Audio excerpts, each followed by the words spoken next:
का शशि भाई? अरे मर्द 1 बज गल, तू ये बारा मुंह धोता रह। खाना कब खइबा हो?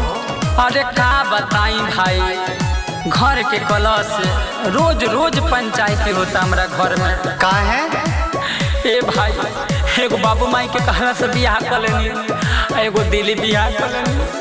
अब दोनों गोड़ी के झेलात नहीं खे, कबो ई झगड़ा कबो ऊ झगड़ा, परेशान मानी का बताई तहरा से। अरे मर्द हमसे बताओ, तो हर दोस्ते न हई। तो सुन,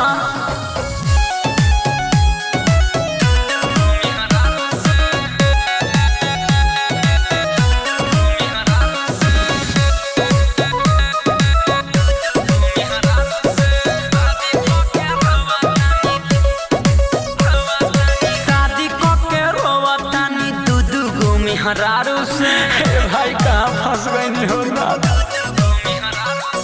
शादी के रोवतानी डबल में हरारू से, शादी के रोवतानी दू गो में हरारू से। एगो मरातिया बेलना से तो दोसर महरे झाड़ू से, के जाने हमर का हाल हो। अरे शादी के रोवतानी दू गो में हरारू से। एगो कहे मारो पोछा, सर कहे खाना बनाव, शहरी कहे पाँव दबाव, गाँव वाली कहे लइका खिलाव। गहम में डूबल रही, गम में होखे न पियलो दारू से, तब मियाँ टेंशन आइल रहत। अरे शादी के रोवतानी दू गो में हरारू से, शादी के रोवतानी डबल में हरारू से।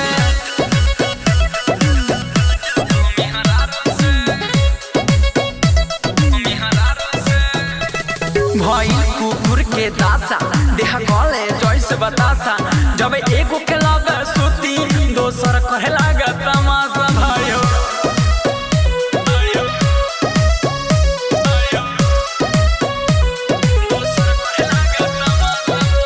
दोनों के खर्चा उठाई,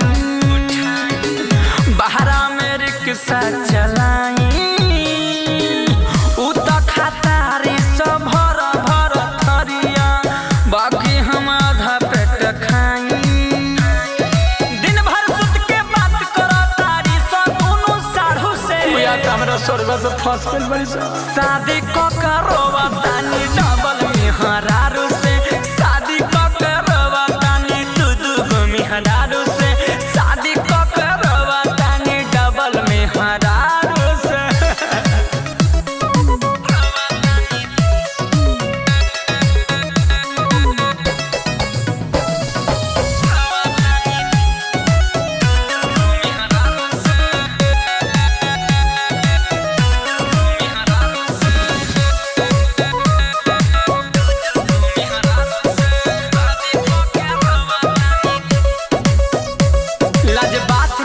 बताई रो रो के दिनवा बिताई, अब जिए के ना बा इच्छा, मन करे जोहर हम खाई।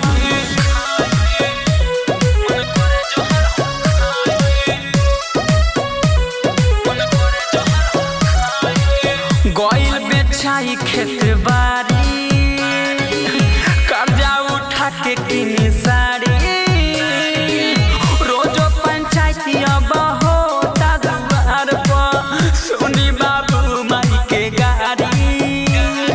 ससुराल राहु रस के अब तो पाला पड़ल गुबारू से, हमारी इज्जत बास पर टांग डली सो। शादी के रोवतानी डबल में हरारू से, शादी के रोवतानी दू गो में हरारू से। एगो मरातिया बेलना से तो दोसर महरे झाड़ू से। अरे शादी के रोवतानी दू गो में हरारू